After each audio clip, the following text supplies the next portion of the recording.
Quand on fait une émission comme The Voice, on ne peut pas en sortir complètement indemne. Souvent, ça laisse des traces.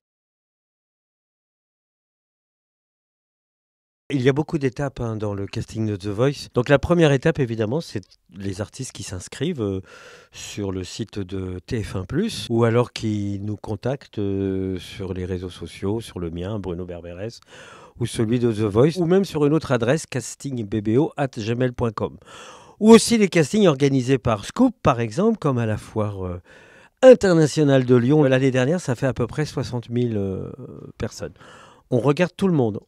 Vraiment, on écoute tout le monde parce qu'on a trop peur. Moi, c'est mon angoisse que l'on passe à côté de quelqu'un. Donc après toute cette sélection qui dure des mois et des mois, on va convoquer 1000 personnes à peu près au mois de juillet et au mois d'août sur Paris, dans un studio qui s'appelle Luna Rossa, avec Pascal Guix, le producteur et ami de The Voice, et un coach vocal. Et on écoute ces 1000 personnes qui vont nous faire 2 chansons, dont une au moins en français, mais les 2 peuvent être en français. Pour ceux qui survivent, j'ai envie de dire, c'est un peu comme une première année de médecine, hein.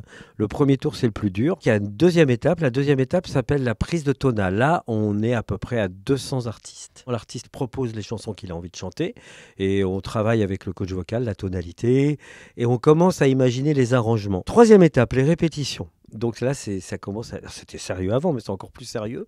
Répétition avec Olivier Schultes, le directeur musical de The Voice, avec ses musiciens. Donc on est pendant une demi-heure en situation réelle. Quatrième étape, l'audition finale devant nos amis de TF1, d'Universal et évidemment les décideurs, dont moi, de ITV. Donc il y a Pascal Guix, le producteur, et Mathieu Grelier, le directeur des programmes. On compte aussi entre autres Solène et Rémi Faure pour TF1. À l'issue de ce tour, on se sépare encore de quelques artistes et après, voilà, c'est le tournage. On travaille énormément sur plusieurs semaines, voire plusieurs mois. On sélectionne énormément d'artistes singuliers.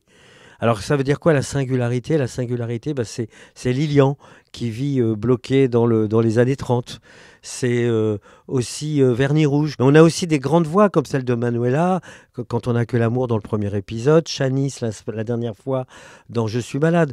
Donc il n'y a pas de règle. En fait, compte, il n'y a pas de règle. Et puis il faut aussi faire attention à avoir suffisamment de chansons en français, des chansons qui représente tous les rythmes, toutes les musiques, la world, le rap, la classique, etc., la chanson et tout. Donc c'est un mélange de tout ça qui font qu'on choisit cet artiste, enfin on choisit la chanson avec l'artiste. Mais très souvent, de plus en plus, c'est vraiment l'artiste qui arrive avec sa chanson. Ce qui m'impressionne le plus, c'est lorsque l'artiste ne sait pas ô combien il est talentueux. Ça m'impressionne parce que souvent, t'en as qui sont hyper talentueux, qui sont très artistes et qui ne le savent pas. Et puis, bon, dans The Voice, il y a toujours eu une grande majorité d'amateurs. J'entends par amateur quelqu'un qui ne vit pas de la musique. Sauf que depuis 2-3 ans, on met encore plus l'accent dessus. Comme ça qu'Aurélien, magasinier de son état, gagne The Voice l'année dernière. Cette année, on va du charcutier au commandant de bord, en passant par les coiffeuses, etc. Vous avez toute la société civile dans The Voice. Ce sont aussi des artistes avec un grand A et pour la plupart, ils ignorent. Eux, ils font ça pour s'amuser, comme hobby. Et ils se rendent pas compte que le virus de la passion les grignote de plus en plus et que leur vie va peut-être basculer ou changer à l'heure du choix. Est-ce que je quitte mon job? Est-ce que je prends ce risque? Est-ce que je fais ce virage? Et est-ce que je vais vers l'inconnu, mais aussi la passion? Il y en a pas mal qui ont quitté leur travail pour faire de la musique même pendant The Voice. Là, je pense à quelqu'un là, qui vient de donner sa dème. Je fais «Ah!» parce que c'est une responsabilité. Il dit non, faut que je fonce. Quand on fait une émission comme The Voice, on peut pas en sortir complètement indemne. C'est-à-dire qu'on peut pas se dire bon ben voilà, c'était pendant 2-3 mois, j'ai travaillé, maintenant je retourne à ma vie.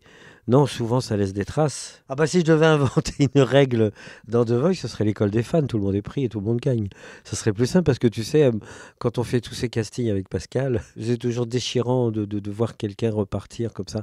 Donc non, bah, si je devais changer une règle, c'est tout le monde gagne. Allez, on s'en fiche. Mais tu sais, on s'arrête jamais les castings, hein. L'exemple le plus connu, c'est celui de Claudio Capéo, qui est venu 2-3 jours avant la fin des tournages de The Voice. Parce qu'on l'avait repéré les années d'avant, et puis il n'avait pas trop envie de le faire. Et puis à un moment, il s'est dit, ah, si j'y vais, il m'a appelé. Et je dis, alors dépêche-toi, hein, prends vite un TGV Strasbourg-Paris, parce que là, on va bientôt finir. Parce que rien ne s'arrête, même après les auditions finales, comme Lilian cette année. Lilian, je l'ai vu dans un concours de chant à Chambéry, donc les corps de voix, parce que c'est pas loin d'ici. Et on avait déjà passé l'étape des auditions finales. Donc voilà, on l'a vu, puis on fait des auditions supplémentaires, on appelle ça comme ça, avec Pascal. Et Lilian est venu, alors là évidemment, l'avantage pour eux, les artistes, c'est qu'ils souffrent moins longtemps. C'est-à-dire, mais le truc, c'est qu'ils ont intérêt à être vraiment prêts parce qu'on n'a pas beaucoup moins de temps pour se préparer.